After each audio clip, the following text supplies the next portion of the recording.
Yes, be ready. Start.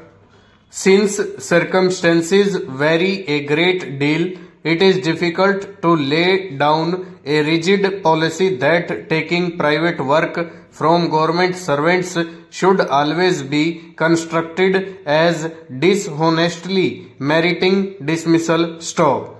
The circumstances attending each case would always have to be gone into the severity of punishment in a proved case left to be determined on the merit of that particular case. Stop. On one extreme, there can be circumstances in which the practice may be totally innocent, deserving no notice from government.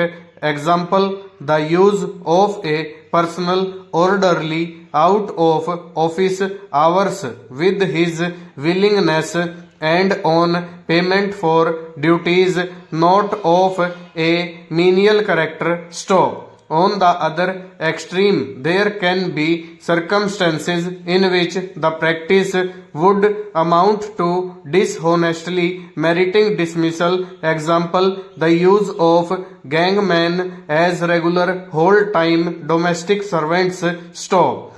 Since it is necessary that the honest